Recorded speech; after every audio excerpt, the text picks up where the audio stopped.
Hello দোস্ত, আজি আমি কথা পাতিম জলপৰীৰ ৰহস্যৰ বিষয়ে। আজি আমি জানিম জলপৰী কি হয় আৰু জলপৰী ক'ত থাকে, ক'ৰ পৰা আহে আৰু ৰহস্য কি হয়। জলপৰীৰ কথা আমি বহুতো আগৰ পৰাই ইয়াৰ বিষয়ে পুৰণি কিতাপবিলাকত আৰু মানুহৰ মুখতো শুনি পাই আহি আছো। সেইকাৰণে আমি ক'ব পাৰোঁ নেকি ই আচলতে নাই বুলি। এতিয়া প্ৰশ্ন হ'ল, যদি সঁচাকৈ ইয়াৰ অস্তিত্ব নাই, যদি পুৰণি কিতাপবোৰত আৰু মানুহে ইয়াৰ বিষয়ে কিয় চৰ্চা কৰিছে?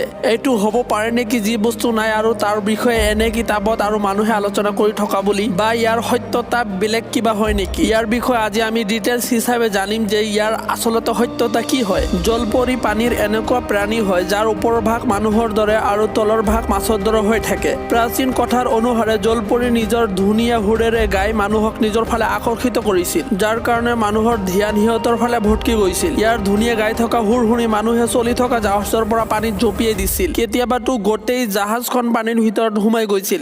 জলপৰীৰ বিষয়ে কিছুমান এনেকুৱা কাহিনী প্ৰচলিত হয় য'ত ডুবি থকা মানুহক বচাব চেষ্টা কৰোঁতে সিহঁতৰ প্ৰাণ লৈ লৈছিল, কাৰণ মানুহক বচোৱাৰ সময়ত এইটো পাহৰি গৈছিল যে মানুহে পানীৰ ভিতৰত উশাহ নিশাহ ল'ব নোৱাৰে।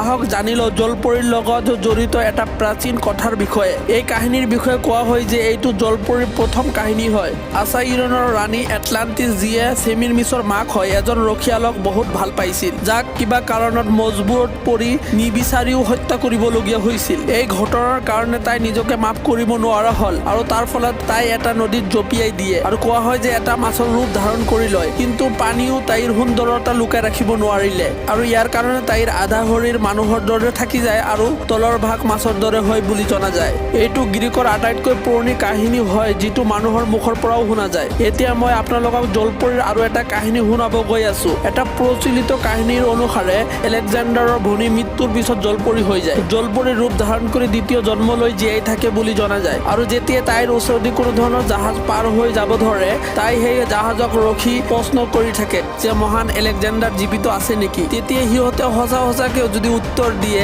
যে তেওঁ জীৱিত আছে আৰু ৰাজত্ব কৰি আছে। এই কথা শুনি তাই বহুতো খুচ হৈ গৈছিল আৰু জাহাজৰ ৰাস্তা এৰি দিছিল, আৰু যদি তাই বিচৰা উত্তৰ নিদিয়াত খং কৰি গোটেই জাহাজখন ডুবাই দিছিল পানীৰ ভিতৰত। এনেধৰণৰ চীনৰ পুৰণি কিতাপবিলাকতো জলপৰী এটা স্পেচিয়েল প্ৰাণী বুলি জনা যায়, যাৰ চকুৰ পানী মতিত ৰূপান্তৰিত হোৱা বুলি কয়, আৰু সেইকাৰণে মচুৱাসকলে জলপৰীক ধৰিব চেষ্টাত বাট চাই থাকিছে। কিন্তু কোৱা হয় যে মচুৱাবিলাকে যেতিয়া জলপৰী ধৰিব গৈছিল, সিহঁতে নিজৰ ধুনীয়া সুৰেৰে মচুৱাসকলক মুগ্ধ কৰি পানীৰ ভিতৰলৈ লৈ গৈছিল। এই সকলো কাহিনী আৰু গল্প জলপৰী থকা বুলি প্ৰমাণ দিয়ে, আৰু যদি আমি বৈজ্ঞানিক আৰু ছায়েন্সৰ দৃষ্টিত চাওঁ, তেনেহ'লে জলপৰী বুলি কোনো ধৰণৰ প্ৰাণী নাই বুলি জনা যায়। এইটো মানুহৰ জৰিয়ে বনোৱা এটা কাল্পনিক ধাৰণাহে হয় মাত্ৰ। যদি সঁচাকৈ জলপৰী আছে, তেনেহ'লে এদিন না এদিন ইয়াৰ বাস্তৱতা সঁচাকৈ আমাৰ আগত আহিব আৰু আমি চাব পাৰিম যদি সঁচাকৈ আছে। তো হে দোস্ত, আপোনালোকে কি কয়, জলপৰী সঁচাকৈ আছেনে?